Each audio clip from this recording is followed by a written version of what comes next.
बदलते भारत की शान।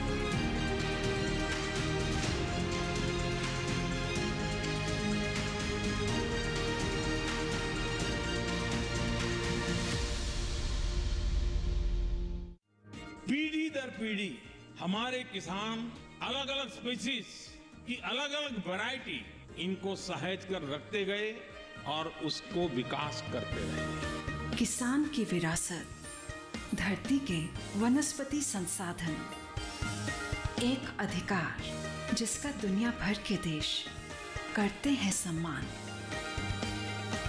आज भारत उन अधिकारों को दे रहा है नए मुकाम, ताकि और बढ़े किसानों की वंशागत किस्मों की पहचान का अभियान।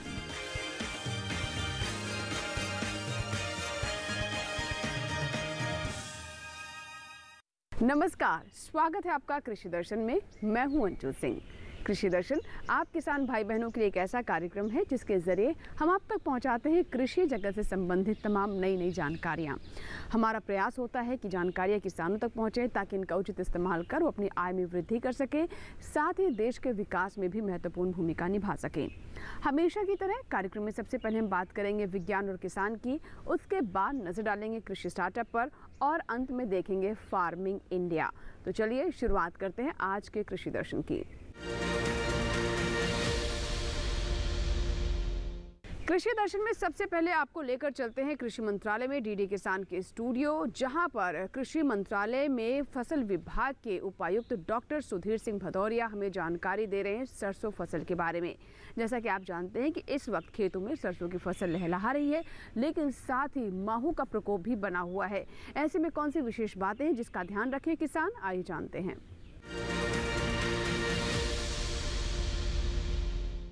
किसान भाइयों नमस्कार। जैसा कि सर्दी का मौसम अपने चरम उस पर है और मुझे पूरी उम्मीद है कि किसान भाई सरसों की खेती वैज्ञानिक पद्धति से कर रहे होंगे और उनकी फसल काफ़ी अच्छी अवस्था में होगी, हेल्दी होगी।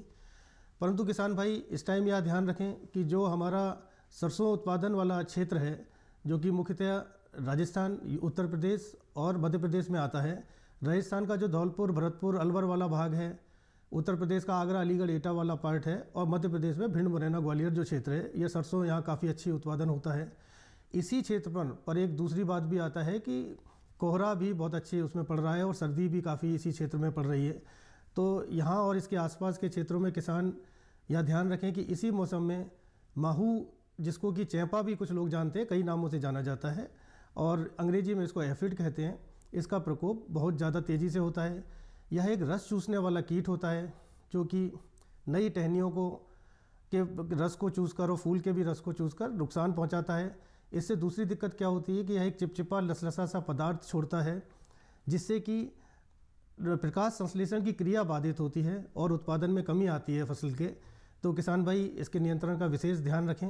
प्रकोप ज़्यादा नहीं है महू का, तो फिर उस अवस्था में जो मित्र कीट होते हैं, अगर हम रासायनिक कोई उसका किसी रासायनिक अगर उसका इस्तेमाल करेंगे अपन, तो जो मित्र कीट है हमारे, जैसे कॉक्सिनेला सेप्टम पंक्टाटा है, लेडी बर्ड बीटल भी कहते हैं उसको। एक आप देखेंगे एक बड़ा सुंदर सा एक बीटल होता है जिसमें 7 स्पॉट होते हैं, उसकी पहचान यह है, उसके उस पर 7 स्पॉट होते हैं, वो भी मर जाता है।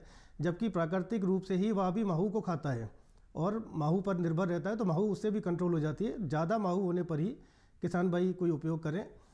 दूसरा, किसान भाई कम प्रकोप होने पर यह भी कर सकते हैं कि एक पीले रंग का बोर्ड जिस पे कुछ चिपचिपा पदार्थ लगा दें। वैसे तो रेडीमेड भी बाज़ार में मिलते हैं, पर अगर बाज़ार में ना मिले तो पीले रंग के बोर्ड पर कुछ चिपचिपा पदार्थ या गोंद लगाकर खेतों में 8-10 जगह लगा दें, जिससे कि माहू आकर उसमें यह सोचेगी कि यह पीला रंग का यानी फ्लावर है, फूल है उसका, सरसों का, तो उस पर आके चिपकेगी और उससे भी नष्ट हो जाती है। साथ ही कुछ टहनियों को भी जिस पे प्रकोप होता है उसको भी किसान भाई इनिशियल स्टेज में, प्रारंभिक अवस्था में तोड़कर नष्ट कर दें उसको। और यह भी ध्यान रखें किसान भाई कि 2-3 बार 10 दिन के अंतराल से आप उसको एक निरीक्षण कर लें और अगर इस तरह की टहनियाँ वगैरह हैं तो उनको तोड़ दें। किसान भाई यह विशेष तौर पे ध्यान रखें कि 25 से 30 माहू अगर प्रति 10 सेंटीमीटर टहनी पर और 10% पौधों पर अगर आ जाएं तब फिर हमें चिंता करने की ज़रूरत है। तब हमें वैसे तो हम अगर नीम की कोई पेस्टिसाइड या दवा है उसका भी हम इस्तेमाल कर सकते हैं, पर यह माहू के कोई रोकथाम के लिए हमें करना होगा तब तो ज़्यादा प्रभावी होता है। एक बार माहू अगर इस अवस्था में आ जाए, जैसा कि मैंने बताया 10 पौधों में अगर आ जाए 10% में, तो फिर हमें रासायनिक कीटनाशकों का इस्तेमाल करना ही पड़ेगा, हम बाध्य होंगे। उसके लिए किसान भाई क्या करें कि ऑक्सीडिमेटोन मिथाइल 25 EC नामक दवा का 1 मिलीलीटर प्रति लीटर पानी में घोल बनाकर स्प्रे कर दें माहू पर। दूसरी दवा अगर यह उपलब्ध नहीं हो तो डाईमेथोएट 30 EC 1 ml प्रति लीटर का इस्तेमाल करें। इसके अलावा थाइमोक्सोन 25 WG 0.2 ग्राम प्रति लीटर के इस मान से भी अगर अपन इस्तेमाल करेंगे तो माहू नियंत्रित हो जाएगी। अगर फिर भी इसके बाद भी आप निरीक्षण करते रहें और 15 दिन में बाद अगर आप देखें अगर 15 दिन बाद फिर से प्रकोप होता है तो 15 दिन बाद पुनः उसी स्प्रे को एक बार दोबारा कर दें। स्प्रे करते वक्त या किसान भाई यह भी ध्यान रखें कि स्प्रे दोपहर के बाद करें, क्योंकि किसान भाइयों क्या होता है कि जो ओस की बूंदें पड़ी रहती हैं उससे कीटनाशक का उसमें प्रभाव नहीं पड़ पाता है फसल पर। और या फिर अगर जैसे मौसम बिल्कुल ही ऐसा लगे कि नहीं बिल्कुल ही बरसात मतलब ऐसा कि बरसाती सा सीज़न लगे तो फिर आप बाइंडर का भी किसी का इस्तेमाल करें। और यह भी ध्यान रखें किसान भाई कि जब बादल होते हैं या थोड़ी सी गर्माहट होती है तभी माहू का भी प्रकोप ज़्यादा होता है, तो पहले से ही उसका सावधानी रखें और बचाव करें। और दोपहर बाद करने का यह भी एक मकसद है कि सुबह के टाइम पर मधुमक्खी भी थोड़ा क्षेत्र में रहती है तो वो नहीं तो वो भी मर जाएगी अगर अपन सुबह सुबह उसको दवा डालेंगे, कुछ ऐसा करेंगे। और आइए अब नजर डालते हैं विज्ञान और किसान पर।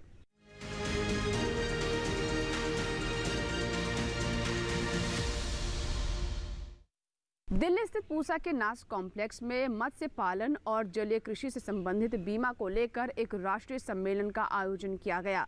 क्या विशेष रहा इसमें, आइए जानते हैं। मत्स्य पालन और जलीय कृषि बीमा पर राष्ट्रीय सम्मेलन का आयोजन किया गया।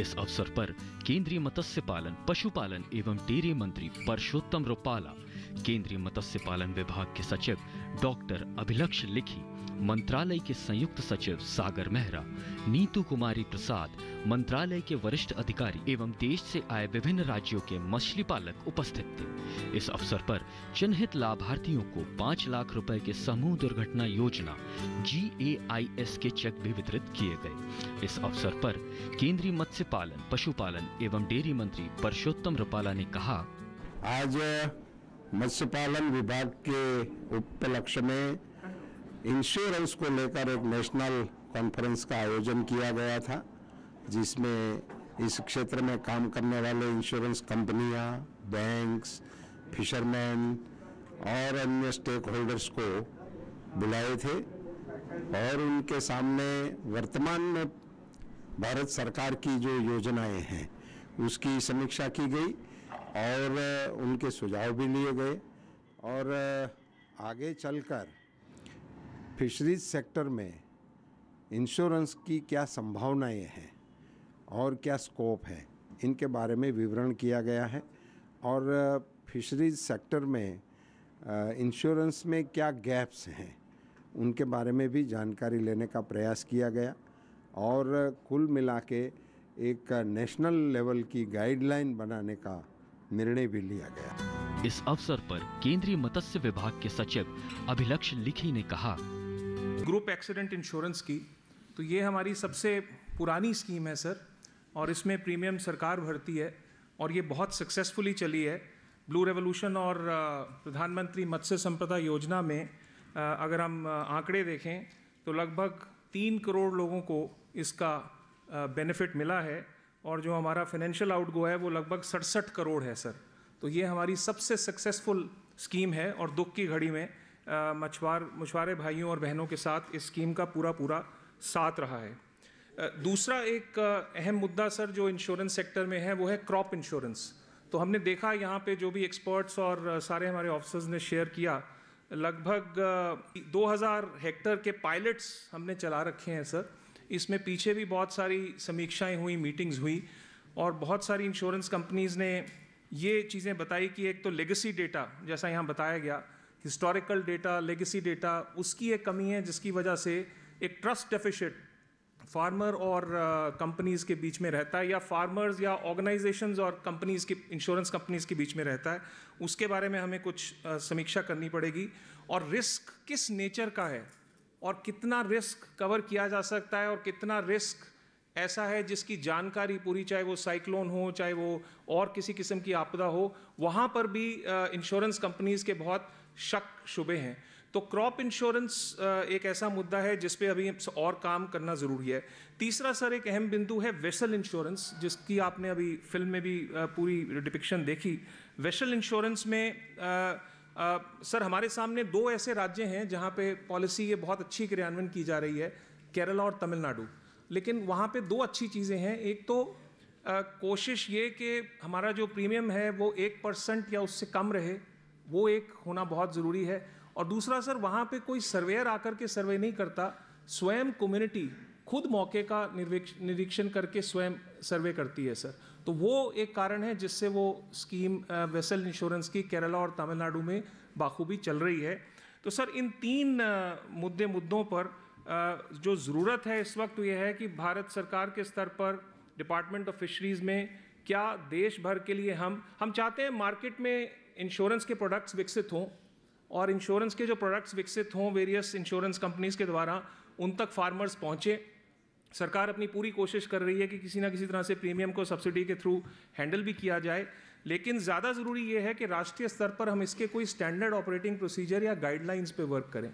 तो हमने एक ग्रुप छोटा सा बनाया है सर जॉइंट सेक्रेटरी की अध्यक्षता में, जो अभी इस पे सर काम हुआ नहीं, तो गाइडलाइंस एक कॉमन हम बना पाएंगे तो व्यापी, देशव्यापी हम कुछ चाहे पैरामीट्रिक के इश्यूज हों चाहे दूसरे इश्यूज हों, उनका आंकलन कर करके उन स्टैंडर्ड ऑपरेटिंग प्रोसीजर्स को हम आपके माध्यम से पब्लिक में साझा करेंगे।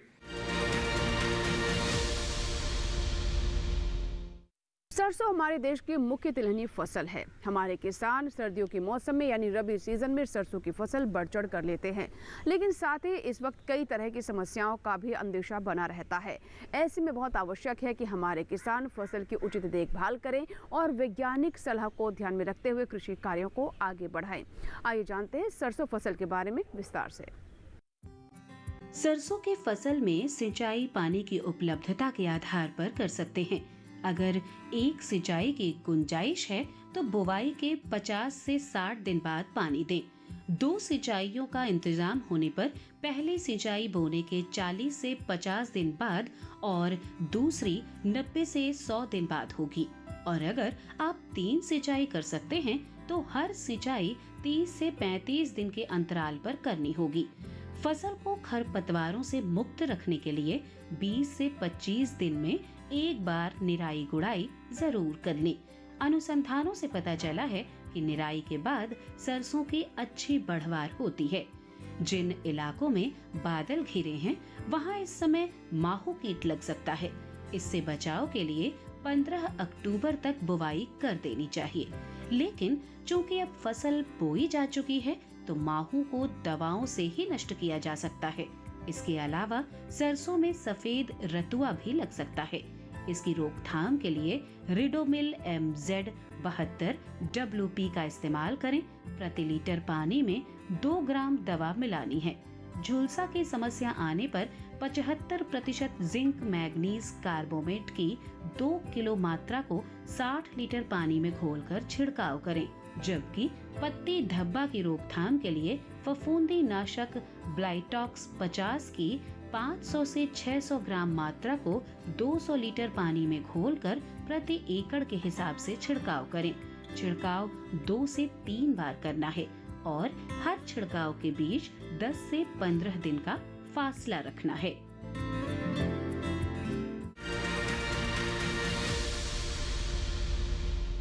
तो ये थी सरसों फसल से जुड़ी हमारी विशेष रिपोर्ट। इसी के साथ ही यहाँ वक्त एक छोटे से ब्रेक का, लेकिन ब्रेक के बाद जब वापस आएंगे तो कृषि दर्शन में बात करेंगे कृषि स्टार्टअप की।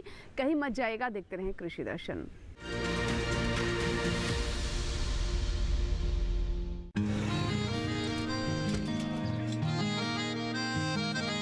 क्या बात है भाई, आजकल तो काफी खुश नजर आ रहे हो। क्यों ना हो, अब मैं ऑर्गेनिक खेती जो कर रहा हूँ ये पूरा प्राकृतिक है, ऑर्गेनिक है। इसमें हमारे खेत, हमारी फसल और हमारी जेब सब फायदे में होते हैं और इसमें लागत भी कम है।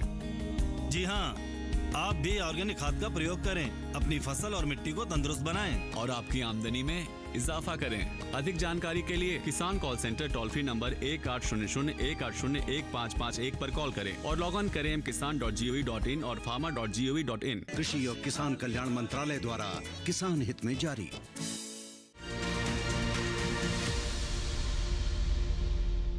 ब्रेक के बाद एक बार फिर आपका स्वागत है। आप देख रहे हैं कृषि दर्शन। आइए हम नजर डालते हैं कृषि स्टार्टअप पर।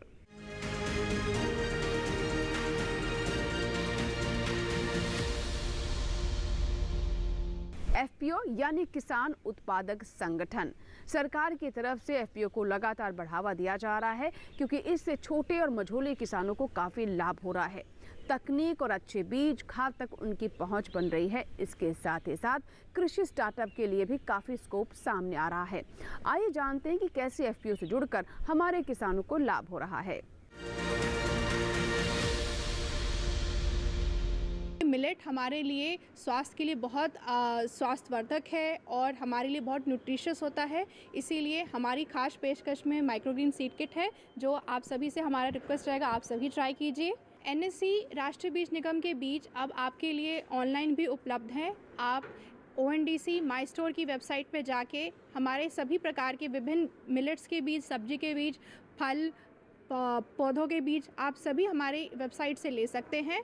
और आप सभी से निवेदन रहेगा, मिलेट्स के बीज आप ज़रूर ट्राई कीजिए। फॉक्सटेल मिलेट, बार्नयार्ड मिलेट, रागी, इन सभी के विभिन्न प्रकार के प्रजातियों के बीज हमारे पास उपलब्ध हैं। आप अपनी नॉर्मल की रूटीन में, फूड रूटीन में इन्हें अपनाइए और इसके सेहत के फ़ायदे आप लाभ उठाइए। हमारा स्टार्टअप आधुनिक प्रोडक्ट्स जैसे choco chip cookie, cakes, brownies वगैरह बनाता है बाजरा, जवार, रागी का इस्तेमाल करके। हम किसानों के साथ सीधे तौर पे जुड़े हुए हैं, उन्हें बीज देते हैं, वो हमारे लिए देसी अनाज उगाते हैं और वही अनाज की पिसाई से लेके पैकेजिंग तक, नए प्रोडक्ट्स बनाना, सब कुछ हम खुद करते हैं। ये कंपनी 3 विमेन फाउंडर, 3 महिलाओं द्वारा फाउंड की गई है, लोगों को दिखाने, उनको बताने कि कैसे देसी अनाज ना सिर्फ एक बहुत न्यूट्रिशियस चीज़ है, एक बहुत न्यूट्रिशियस अनाज है, बल्कि वो बहुत टेस्टी भी हो सकता है, बहुत अच्छा भी हो सकता है। हमारे पास मिलेट्स के रेडी टू ईट आइटम्स और रेडी टू कुक आइटम्स भी है।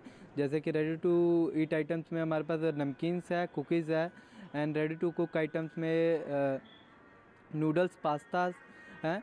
और ये आप सभी को ऑनलाइन प्लेटफॉर्म पे भी मिल जाएंगे। हमारी अपनी वेबसाइट है goldenmillets.com। हम लोग नेटिव रूट ब्रांड से हैं। हम गुड़गांव बेस्ड हमारा स्टार्टअप है। जैसे कि हमारा ब्रांड का नाम है नेटिव रूट्स, तो हम जितने भी हमारे जो नेटिव हमारे जो इंग्रेडिएंट्स हैं, जो हमारे पुराने लोग खाते थे, जैसे ज्वार, बाजरा, रागी, गुड़ हो गया, इनको यूज़ करके हम अपने प्रोडक्ट्स बना रहे हैं। और ये सारे प्रोडक्ट्स हमारे खुद के होम बेस्ड डेवलप प्रोडक्ट्स हैं, हमारी होम किचन से डेवलप किए हैं हमने। और हम इंश्योर करते हैं कि प्रोडक्ट सेहत मतलब प्रोडक्ट टेस्टी हो, उसके साथ उनका सेहत का भी लोगों को ध्यान दिया जाए। सो हमारे काफ़ी सारे प्रोडक्ट्स हैं, जैसे कि हमारे लड्डूज़ हैं, हमारे पास रागी का लड्डू है, सत्तू का लड्डू है। इन लड्डुओं में हम लोग रागी, सत्तू यूज़ कर रहे हैं। इसमें कोई हम वाइट शुगर यूज़ नहीं करते, इसमें हम गुड़ यूज़ करते हैं, देन बादाम, मखाना, कोकोनट। तो हम ध्यान रखते हैं कि प्रोडक्ट टेस्ट में और न्यूट्रिशियस हो काफ़ी। हमारे जितने भी प्रोडक्ट्स हैं उनके अंदर मतलब हम लोग कोई प्रिजर्वेटिव यूज़ नहीं करते हैं, सारे नेचुरल हैं और काफ़ी टेस्ट में अच्छे हैं और काफ़ी न्यूट्रिशन का ध्यान दिया जाता है। हम लोग पिछले 2 सालों से, जब से ये सुनने में आया कि आने वाले 2023 को मिलेट वर्ष की घोषणा की जाएगी भारत सरकार के द्वारा भी और यूनाइटेड नेशन के द्वारा भी, तो हमने लड्डू बनाने शुरू किए। क्योंकि बाज़ार में आप देख रहे होंगे कि लोगों को वैसे नॉर्मली मिठाई खाने की, मीठा खाने की या मीठा पीने की इच्छा होती है। तो मीठा क्या खाया जा सकता है? मिठाई खाई जा सकती है जो बाज़ार में मिलती है। और आप जानते हैं कि कितने फूड कलर्स हैं उसमें, कितने प्रिजर्वेटिव्स हैं और चीनी से भरपूर होते हैं वो। तो हमने उनको मिलेट में बनाना शुरू किया और हम उसमें गुड़ का या चीनी का इस्तेमाल नहीं करते। उसमें या तो खजूर का इस्तेमाल होता है या उसमें शहद का इस्तेमाल होता है। और इस साल 2023 में मार्च में हमने ये सोचा कि जो कोल्ड ड्रिंक बाज़ार में मिल रहे हैं उन कोल्ड ड्रिंकों को क्या हम और हेल्दी बना सकते हैं, क्योंकि वो एक तरह से कार्बोनेटेड ड्रिंक है, चीनी से भरपूर है, प्रिजर्वेटिव है, फ़ायदा कुछ नहीं होने वाला। तो हमने मिलेट का शरबत बनाया। तो हम 5 तरह के मिलेट के शरबत बनाते हैं, जिसमें कोडो मिलेट है, बर्नयार्ड मिलेट है, फॉक्सटेल है और जवार और बाजरी है।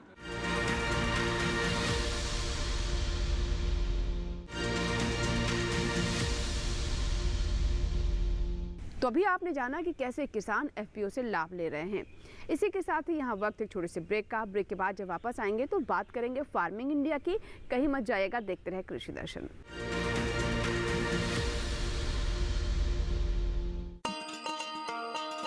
किसान भाइयों गांठ बांध लो, गांठ बांध लो, बात बहुत है काम की, समृद्धि के पैगाम की। मिट्टी के मिजाज को समझो, मिट्टी के हर राज को समझो, मिट्टी की तुम जांच कराओ, मुफ्त सॉइल हेल्थ कार्ड ले जाओ। कभी मुनासिब बीज लगाओ, सही किस्म की खाद ले आओ, जितनी जरूरी उतनी डालो, सही मात्रा खुद पहचानो, इसको अपना मंत्र बना लो, मिट्टी की सेहत तो जानो। बात बहुत है काम की, कम लागत अधिक वरदान की। किसान भाइयों गांठ बांध लो, आज ही मिट्टी की जांच कराएं, राज्य सरकार के कृषि अधिकारी से संपर्क करें और मुफ्त में सॉइल हेल्थ कार्ड पाएं। कृषि और किसान कल्याण मंत्रालय द्वारा किसान हित में जारी।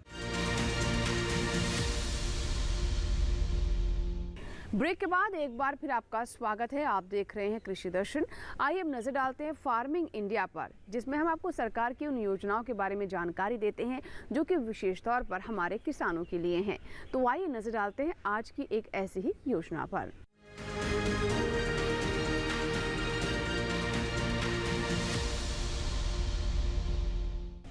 आज का युग इंटरनेट का युग है और कृषि का क्षेत्र भी इससे अछूता नहीं है।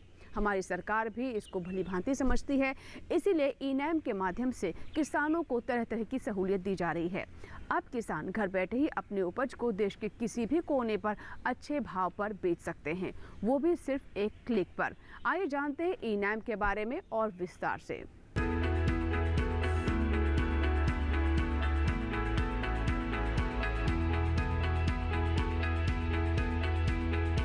ई-नैम के जरिए आप घर बैठे न केवल एपीएमसी से जुड़ी किसी भी मंडी में चल रहा भाव मालूम कर सकते हैं, बल्कि अपनी फसल का सौदा कर सकते हैं और घर बैठे समय पर बिकी हुई फसल का भुगतान भी पा सकते हैं।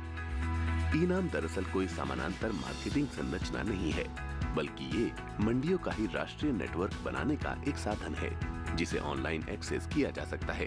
पुरानी मंडी व्यवस्था में किसान सिर्फ मंडी में ही फसल बेच सकता था, लेकिन ई-नैम के माध्यम से वो मंडी के बाहर भी फसल बेचने के लिए आजाद है। ई-नैम मुख्य रूप से एक राष्ट्र एक बाजार की अवधारणा पर आधारित है। इसे कृषि और किसान कल्याण मंत्रालय के जरिए एक निवेश के साथ बनाया गया है और इसके लिए विकसित सॉफ्टवेयर सभी मंडियों के लिए उपलब्ध है। ऐसी मंडियां जो राज्य मंडी अधिनियम के नियमों के अनुरूप राष्ट्रीय नेटवर्क में शामिल होने के लिए सहमत हों।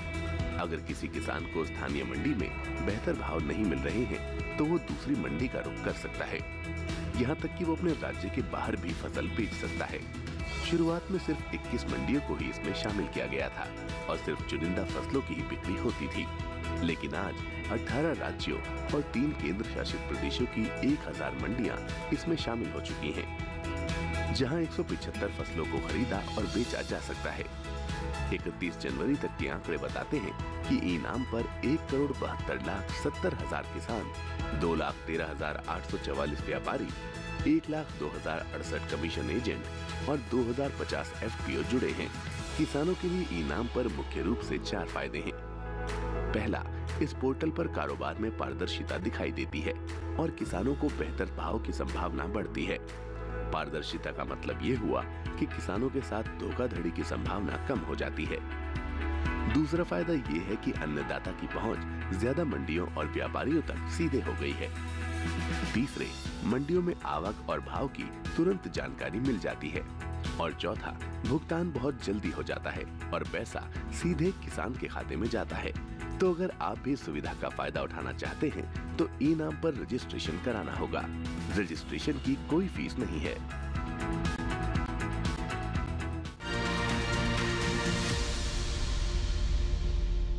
तो ये था हमारा आज का फार्मिंग इंडिया, जिसमें हमने आपको ई-नाम के बारे में विस्तृत जानकारी दी। आशा करते हैं कि आज का कृषि दर्शन आपको ज़रूर पसंद आया होगा। अगर आपके कोई सुझाव हैं तो आप हमें ईमेल कर सकते हैं, पत्र भी लिख सकते हैं। हमारा ईमेल आईडी नोट कर लें। ईमेल आईडी है krishidarshan@gmail.com। पत्र लिखने के लिए हमारा पता नोट कर लें। कृषि दर्शन, कमरा नंबर 58, CPC, दूरदर्शन, खेलगांव, नई दिल्ली 110049।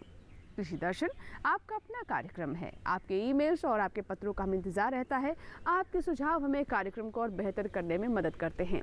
चलते चलते एक और जानकारी दे दें कि आप कृषि दर्शन हमारे YouTube चैनल पर भी देख सकते हैं। इसके लिए टेलीविजन स्क्रीन पर दिखाए जा रहे इस QR कोड को स्कैन करें और YouTube पर भी देखें कृषि दर्शन।